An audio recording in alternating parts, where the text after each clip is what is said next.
আমি বলছিলাম আপনাদেরকে মুসলমান আল্লাহ ছাড় দেয় কিন্তু ছেড়ে দেয় না। ওই বাবরি মসজিদের উপরে যিনি প্রথম আঘাত করেছিল ওই লোকটির নাম হলো বল্লভ সিং। তবে পৃথিবীর জমিনে এখন মুসলমান জোরে বলুন সুবহানাল্লাহ, পৃথিবীর জমিনে এই লোকটা আপনার বাবরি মসজিদের গম্বুজে চড়ে আপনার বলা হচ্ছে 6 ডিসেম্বর আপনার 1992 সালে যেই দিন আঘাত আনার পরে আপনার বাবরি মসজিদের ইট নিয়ে ওই পানি পথে রাখার পরে নিজে প্রস্রাব ফিরে চলো, লোকেদেরকে ডেকে বলেছিল এদেশের মানুষেরা তোমরা আপনার বলে হাঁচে ইটে প্রস্রাব ফিরো, আমাদের আপনার বলে হাঁচে রাম আপনার বলে হাঁচে শান্তি পাবে। যেই দিন প্রস্রাব ফিরে চলো, তার বাপ হলো জমিদারের আপনার সন্তান, তার বাপ ছিল প্রাইমারি স্কুলের মাস্টার। তিনি আপনার বলে হাঁচে জানতে পারলে আমার আপনার বেটা আপনার এত বড় অন্যায় করেছে। আমি যদিও হিন্দু ধর্মাবলম্বী হই না কেন, মুসলমানদের মসজিদ হলো পবিত্র, এই মসজিদে প্রস্রাব ফেরা চলবে না, এই মসজিদের উপর আঘাত করা যাবে না। বাপ আপনার বেটাকে তেজ্য পুত্র করলো, বিবি পর্যন্ত জানতে পারলো, বিবি আপনার বলে হাঁচে ডিভোর্স নিয়ে নিল। বলে আরে আপনার পৃথিবীর জমিনে বল্লভ সিং তুমি শুনে রেখে দাও, তুমি এত বড় অন্যায় করেছো, আল্লাহর ঘরের উপর আঘাত করে মসজিদে প্রস্রাব করেছো, তোমার সংসারের দরকার নাই। বিবি ডিভোর্স নিয়ে নিল। এই বল্লভ সিং পৃথিবীর জমিনে বাড়ি থেকে আপনার পালিয়ে গেল, কোথায় যাবে? ভবঘোরের মতো ঘুরতে লাগলো। প্রস্রাব যখন ফিরতে গেল, প্রস্রাবের সঙ্গে প্রস্রাব নাই, রক্ত বের হয়। জোরে বলুন আস্তাগফিরুল্লাহ। আপনার বলে হাঁচে প্রস্রাবের আপনার রক্ত বের হতে লাগলো। আপনার ডাক্তার দেখানো হলো, ডাক্তাররা বলো ক্যান্সার ধরা পড়েছে। ফার্স্ট স্টেজের ক্যান্সার যদি হয় আপনার কেমো চালান ভালো হবে, সেকেন্ড স্টেজের যদি ক্যান্সার ধরা পড়ে কেমো চালান ভালো হয়ে যাবে, কিন্তু 4 স্টেজ যদি ক্যান্সার হয়ে যায় আপনার বাঁচার কোনো রাস্তা নয়। ডাক্তাররা বলল বলে আপনার বল্লভ সিং তোমার ক্যান্সার ব্লাড ক্যান্সার ধরা পড়েছে এবং আপনার 4 স্টেজ আপনার ক্যান্সার হয়ে গেছে, অতএব তোমার ক্যান্সার ভালো হওয়ার জায়গা নয়। যা খাবার দুদিন খেলাও প্রস্রাবের দাঁত দিয়ে রক্ত বেরিয়ে চলে যাবে। আপনার বলে হাঁচে পৃথিবীর জমিনে বল্লভ সিং বুঝতে পেরে গেল এতদিন প্রস্রাব ফিরলাম কোনোদিন রক্ত বের হলো না, আল্লাহর ঘরের ওপর আঘাত হানার ঘরে আপনার কারণে হয়তো আল্লাহ সহ্য করতে পারলে। বাড়ি চলে আসলো, বাবাকে ডাক দিয়ে বলল বাপ আমার আপনার ক্যান্সার ধরা পড়েছে, আমাকে আপনার বলে হাঁচে বাঁচাতে হবে, আমাকে ডাক্তার দেখান, হাকিম দেখান, উকিল দেখান, আপনার কবিরাজ দেখান। সব আপনার হাকিম দেখানো হলো, হাকিমের হিকমত কাজে লাগলো না। কবিরাজ দেখানো হলো, কবিরাজের কবিরাজি কাজে লাগলো না। উকিল দেখানো হলো, উকিলের উকালতি কাজে লাগলো না। ডাক্তারের ওষুধে কাজ হলো না। সবাই হাত গুটিয়ে নিল। এ বল্লভ সিং এটা আল্লাহ প্রদত্ত মার ভালো হবে না, ক্যান্সার ধরা পড়েছে, 4 স্টেজের ক্যান্সার ভালো হবে না, তোমাকে মৃত্যু বরণ করতে হবে। পৃথিবীর জমিনে কেউ যদি মহামারীতে মারা যায় আল্লাহ তাকে আপনার জান্নাতুল ফিরদাউস দেয়। হাদিসে আছে কেউ যদি মহামারীতে মারা যায় তাহলে জান্নাতের উচ্চ মাকাম জান্নাতুল ফিরদাউস। তো ও আপনার বলে আছে কেউ যদি বাপ মাকে ভাত দেয়, বাপ মার সেবা করে, তো বাপ মায়ের পায়ের তলে জান্নাত আছে না? তো এখন আমাকে একজন বলছে হুজুর যদি অমুসলিম তার বাপ মাকে খুব ভালোবাসে তো তার বাপ মায়ের সেবার কারণে জান্নাতে যাবে না? হ্যাঁ, বাপ মায়ের খিদমত করলে বাপ মায়ের পদতলে জান্নাত। তাহলে ও তো ভালো বাপ মাকে সেবা করেছে, জান্নাতে যাবে না? যাবে না। জান্নাতে যাওয়ার জন্য শর্ত প্রথম কালেমা ঈমান, আগে লাগবে ঈমান। যদি ঈমান না থাকে আমল যতই ভালো হোক, আমল যতই ভালো হোক, আপনি যে পাত্রে রাখবেন মূল্যবান বস্তু, পাত্র যদি ছিদ্র হয়, দুধ তো ভালো খাবার, সুষম খাদ্য, 6টা গুণ, কিন্তু পাত্রের তোয়ালটা ফুটো আছে, আপনি দুধ রাখছেন, খেয়ে আপনার রেখে খাওয়া হবে? হবে না। কেন? যদি পাত্রের ধারণ ক্ষমতা না থাকে তাহলে ওটাকে ধরে রাখতে পারবে না। তো আপনি ঈমান যদি না থাকে তো আমল কি হবে? আমরা কোরআন শরীফের তরজমা লিখতে পারি না, কোরআন শরীফ পড়তে পারি না ভালো করে।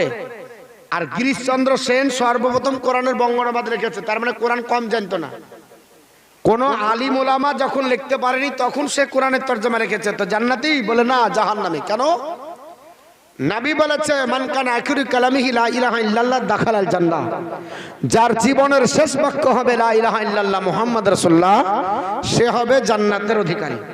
তো লা ইলাহা ইল্লাল্লাহ যদি না পড়ে, যদি কলমা না পড়ে, জান্নাতে যাবে না।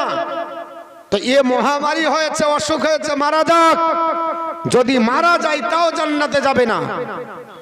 পৃথিবীর জমিনে মুসলমান, আপনাদেরকে বলছি আগে শোনেন, কারণ আগে লাগবে ঈমান। ঈমান হচ্ছে নবী মুহাম্মদ রাসূলুল্লাহ সাল্লাল্লাহু আলাইহি সাল্লাম। ঈমান যদি না থাকে আমল বেকার হবে। আপনার ঈমান যার নাই, আমলের কোনো মূল্য নাই। ঈমান আছে, আমল আছে।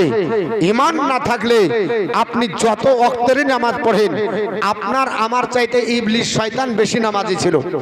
আপনার সেজদাকে যদি আপনার বলা হচ্ছে বিছিয়ে দেওয়া যায়, আপনার এই গ্রাম পার হবে কিনা ঠিক নাই, কিন্তু ইবলিস শয়তান এত সেজদা করেছে, গোটা বিশ্ব পৃথিবীতে যদি বিছিয়ে দেন, তার সেজদাতে গোটা পৃথিবী ঢেকে যাবে। জাহান্নামে যাবে না জান্নাতে? জাহান্নামে যাবে। কেন? ঈমান নাই, আল্লাহর নাফরমানি করেছে। আল্লাহর নবী আদম পয়গম্বরকে সিজদা করেনি, এর জন্য নবীকে না মানার কারণে জাহান্নামে যাবে। ঠিক তদ্রূপ ভাবে আজও বর্তমানে যদি ঈমান না নিয়ে আসে, যদি আপনার ওই দাবি করে, জাহান্নামে যাবে। তা আপনার বল্লভ সিং, আপনার ফরিস্টেজের ক্যান্সার ধরা পড়েছে। ডাক্তার আপনার হাত গুটিয়ে নিল, ক্যান্সার ভালো হবে না, কোন ডাক্তার দেখিয়ে ভালো হবে না। ডাক্তাররা বলল ক্যান্সার ভালো করার কোনো জায়গা নাই। ডাক্তাররা যখন বলল ভালো হবে না, আপনার বিবি আপনার কাঁদে, বাপ কাঁদে, কি করেছো? আল্লাহর ঘর আপনার ভাঙার জন্য হয়েছে, আল্লাহর ঘরের কাছে যাও, কোনো উপায় হতে পারি। বাবরি মসজিদের কাছে আসা হলো, সেখানে মসজিদের আপনার চতুর্দিকে ঘেরা, সেখানে মসজিদে আপনারা বলে আছে তালাবদ্ধ, দীর্ঘ 30টি বছর তালাবদ্ধ ছিল। বাপ, এই ঘরটা দেখলে বুক ফেটে যায়। আল্লাহর ঘরে তালাবদ্ধ করে মুসলমানদেরকে ঢুকতে দিল না।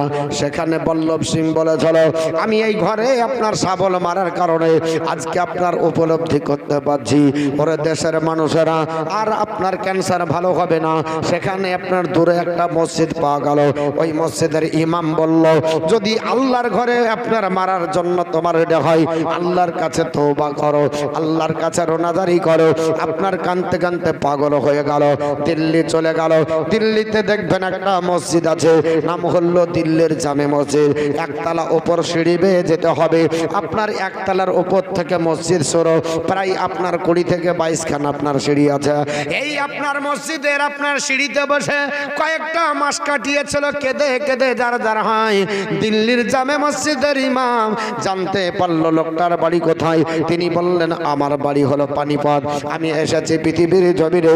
আপনার বলে হচ্ছে হরিয়ানা জেলা থেকে, আমি আপনার বলে হচ্ছে পৃথিবীর জমিনে অযোধ্যার বাবরি মসজিদকে আপনার আঘাত করেছিলাম। এর জন্য আল্লাহ সহ্য না করতে পেরে আমাকে ফরিস্টেজের ক্যান্সার দিয়ে ব্লাড ক্যান্সারে আক্রান্ত করেছে। ইমাম সাহেব, যদি আপনি আমার তওবা করিয়ে আল্লাহর কাছে কাঁদাকাটি করে আমার জন্য দোয়া করেন, হয়তো আল্লাহ ভালো করে দিতে পারে। ইমাম সাহেব বলল, তুমি এক কাজ করো, গোসল করার পরে আল্লাহ পাকের জন্য আপনার বলে হয়েছে রেডি হয়ে যাও। আপনার গোসল করে ইমাম সাহেবের কাছে, দিল্লির জামে মসজিদের ইমামের কাছে তওবা করে কলমা পড়ল। কয়েকদিন পর টেস্ট করা হচ্ছে, আল্লাহ তার ব্লাড ক্যান্সার ভালো করে দিয়েছে। জোরে বলেন সুবহানাল্লাহ। আর একটু জোরে বলেন, আল্লাহ তার ক্যান্সার ভালো করে দিয়েছে। আপনার পৃথিবীর জমিনে বল্লভ সিং মুখে দাঁড়িয়ে রাখলো, মাথায় টুপি আর পাগড়ি পরে বলল, পৃথিবীর জমিনে যতদিন বাঁচবো ইসলামের পথে চলবো, আল্লাহর পথে চলবো, জীবনে টুপি আর আপনার দাড়ি আর আপনার পাঞ্জাবি ছাড়বো না। আজ আপনার বর্তমান যুগে লোকটা বেঁচে আছে, যদি আপনারা মনে করেন আপনার সাক্ষাৎ করব, লোকটা আপনার সঙ্গে কথা বলবে, এই লোকটা প্রথম শাবল মেরে চলো। পৃথিবীর জমিনে মুসলমান যদি আল্লাহর ঘরে শাবল মেরে আপনার শান্তি না পাওয়া যায়, আল্লাহর ঘরকে আঘাত করার পরে শান্তি যদি না পাওয়া যায়, মুসলমান আগে বলেছি আল্লাহর ঘরকে শান্তি পাওয়া যাবে না, রাসূলুল্লাহর উপর আঘাত করলে শান্তি পাওয়া যাবে না। অনেক ব্যক্তিকে দেখা যায়, তাই আপনার বাবরি মসজিদে আরেকজন আপনার আঘাত করে চলো, নাম হলো যোগেন্দ্র পাল। আপনাদের কাছে তারও নামটা বলেছিলাম। এই লোকটাও আপনার বলে হয়েছে জগৎ আঘাত করে বাড়ি যখন চলে গেল, আপনার বলে হয়েছে তখন তার আপনার মাথা খারাপ হয়ে গেল, নেটওয়ার্ক আপনার বিজি হয়ে গেল, পাগল হয়ে গেল, নিজের বিবিকে মা বলে আর মাকে বিবি বলে উলঙ্গ হয়ে জড়িয়ে ধরে, জোরে বলেন আস্তাগফিরুল্লাহ। বিবিকে মা বলে, মাকে বিবি বলে। তার মা বলছে আমার সম্মুখে বেটা আছে, আমাকে ওগো বিবি বলে জড়িয়ে ধরে উলঙ্গ হয়ে আমার সঙ্গে আপনার কুকর্ম করতে চাই। আমি এই দৃশ্য দেখে আমি অবাক হয়ে গেলাম। এত বড় আপনারা বলে আছে, আপনার ব্রেন খারাপ হয়ে গেল, আপনার কোনো জায়গাতে ভালো হয় না। আমার বন্ধুগণ বলার উদ্দেশ্য হলো, ও আপনার যোগেন্দ্র পাল এই আল্লাহর ঘর বাবরি মসজিদে আঘাত হেনে গেল, আল্লাহ তাকে পাগল বানিয়ে দিল। সে জানতে পারলো আমার বন্ধু আপনার বলে হচ্ছে বল্লভ সিং আপনার ক্যান্সার ধরা পড়ার কারণে আপনার আল্লাহর ঘর ওই আপনার দিল্লির জামে মসজিদের ইমামের কাছে যাবার পর তওবা করে আপনার ইসলাম কবুল করে তার ক্যান্সার যদি ভালো হয়, আপনার তার বাপ বুঝতে পারলো, তার আম্মা জান বুঝতে পারার পরে সেও গেছিল আপনার বলে হচ্ছে দিল্লিতে, ওই দিল্লির জামে মসজিদের ইমামের কাছে যাবার পর তওবা করে চলো, আল্লাহ তাকে সুস্থ করে চলো, সেও মুসলমান হয়েছে। জোরে মানুষ সুবহানাল্লাহ। এ মুসলমান বলার উদ্দেশ্য হলো, আল্লাহ ছাড় দেয় ছেড়ে দেয় না, আল্লাহর ঘরকে আঘাত করলে ছাড়বে।